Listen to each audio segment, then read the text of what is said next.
अस्सलाम वालेकुम। उम्मीद करती हूँ आप सब खैरियत से होंगे जहां भी होंगे। आगे बढ़ने से पहले मेरे चैनल को सब्सक्राइब करना मत भूलिएगा। आज हम बात करेंगे पाकिस्तान तहरीक इंसाफ जो ग्रैंड अलायंस बनाने जा रही है। JUI के साथ कई मुलाकातें हो चुकी है, किन पॉइंट्स पर दोनों एग्री कर चुके हैं, कौन से पॉइंट्स ऐसे हैं जिस पर दोनों को तहफुजात है। अगर ग्रैंड अलायंस में चलना है तो मौलाना फजलुर रहमान ने एक अहम शर्त रखी है। दूसरी जानिब जो है वफाकी काबीना जो है 55 वज़रा पर मुश्तमिल हो गई है। जहां हम देखते हैं कि मुल्क में बड़े क्राइसिस हैं, पैसा नहीं आ रहा पाकिस्तान में, तो उसमें जो है इस तरह के वज़रा करना और मिनिस्ट्रियां जो है तकसीम करना, तो ये शहबाज शरीफ का ही काम हो सकता है। तीसरा हम बात करेंगे पाकिस्तान तहरीक इंसाफ जो ईद के बाद एहतजाज का ववेला तो कर रही है, कौन एहतजाज करना चाहता है और कौन एहतजाज की तरफ नहीं आना चाहता। सबसे पहले बात करेंगे मौलाना फजलुर रहमान के साथ PTI का गठजोड़ कहां तक पहुंचा, मौलाना ने क्या शराइत रखी है। मौलाना फजलुर रहमान का कहना है कि PTI के साथ पहली बात तो कि मेरा गठजोड़ यानी कि मैं एक पॉइंट पर आ नहीं सकता, इसलिए क्योंकि हमारे दोनों के अंदर इख्तलाफात बहुत हैं। माजी में हम एक दूसरे के बड़े मुखालिफ रहे हैं और अब भी जो है PTI की लीडरशिप मुझ पर तनकीद करती है, चाहे वो सलमान अकरम राजा हो या फिर वो अली मीन गंडापुर हो, मुझ पर बराह रास्त नाम लेकर तनकीद करते हैं। और सलमान अकरम राजा साहब तो ये भी कहते हैं कि हमारे साथ कोई अलायंस नहीं है, वो अपनी राह देखें, हम अपनी राह देखेंगे। तो आपका जब दिल करता है कि आप मौलाना फजलुर रहमान का कहना है कि मेरी तरफ आ जाते हैं, और चंद लोग आपके चाहते हैं कि मेरे साथ ग्रैंड अलायंस में शामिल हों, लेकिन चंद लोग आपके PTI के चाहते भी नहीं कि मौलाना फजलुर रहमान के साथ बात हो, तो इस तरह मैं साथ नहीं चलूंगा। पहली बात तो कि 26वें ऐनी तरमीम में मैंने आप लोगों का साथ दिया, लेकिन आपने बाहर जाकर ये कहा कि मौलाना फजलुर रहमान ने आखिर में हमारा साथ नहीं दिया।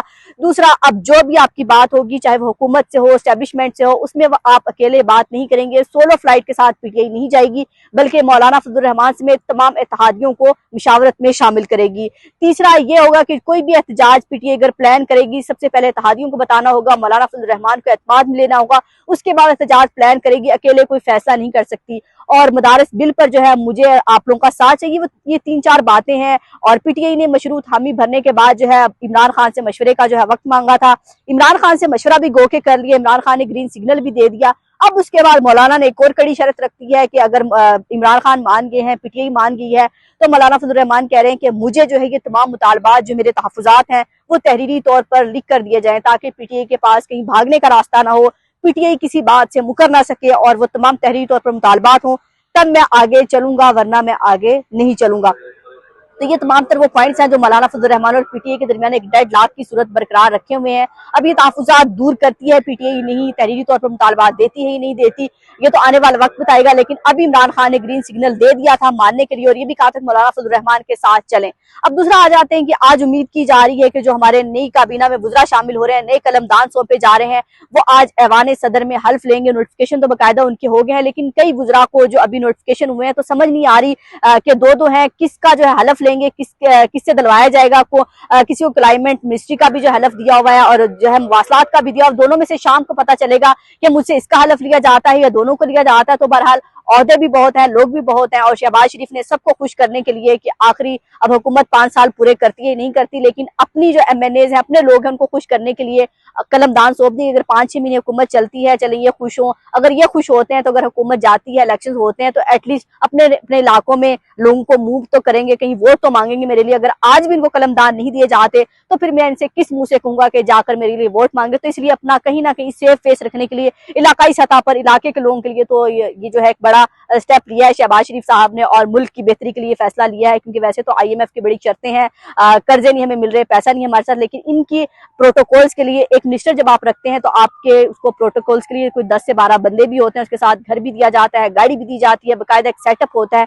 तो इन तमाम तर लवाजमात के लिए खजाने में पैसे हैं। अब आखिर में बात करेंगे पाकिस्तान तहरीक इंसाफ ईद के बाद एहतजाज का राग लाप रही है कि इमरान खान की रिहाई के लिए एक ही हल बचा है कि पाकिस्तान तहरीक इंसाफ एहतजाज करे।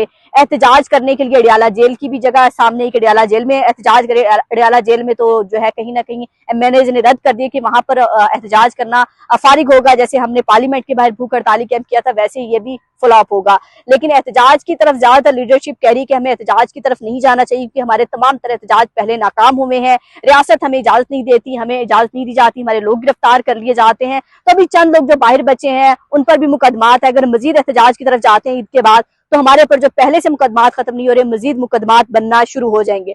तो इसलिए जो है हमें एहतजाज की तरफ नहीं जाना चाहिए। ग्रैंड अलाइस में अगर हमारे और जमातें शामिल होती हैं, हमें जलसे की मूवमेंट शुरू करनी चाहिए, शहर शहर जाकर जलसे करनी चाहिए। एहतजाज का जो बयानिया है वो हमारा इतना फ्लॉप हो चुका है, इसलिए क्योंकि लोग नहीं निकलते, एमपीएस नहीं निकलते, एमएनए नहीं निकलते और बाकायदा लीडरशिप पर तनकीद शुरू हो जाती है। इसलिए एहतजाज को छोड़कर हमें जलसे की तरफ जाना चाहिए। अब देखते हैं ईद के बाद तहरीक इंसाफ की क्यादत जलसे भी करती है नहीं करती, वो भी तब करेगी अगर ग्रैंड अलाइस में जमातें इनके साथ ज्यादा शामिल होती हैं, कोई वजन आता है बात में। तहरीक इंसाफ की लीडरशिप खुद नाकाम हो चुकी है लोगों को निकालने में भी और जलसा करने भी। इमरान खान की रिहाई के लिए गो के अडियाला जेल के बाहर कैंप लगाना था, लेकिन रात जो है इस्लामाबाद क्लब में जो है सारे एमएनएज और पीटीआई की लीडरशिप अफ्तारियां करती रही और अडियाला जेल के बाहर कैंप लगाने की बजाय उन्होंने इस्लामाबाद क्लब में जाकर एहतजाज रिकॉर्ड कराना शुरू कर दिया। तो ये हालात आगे लीडरशिप के आगे देखिए होता है कि आप ना अपने प्यारों का बहुत ख्याल रखिएगा, हमें दुआ में याद रखिएगा। अल्लाह हाफिज।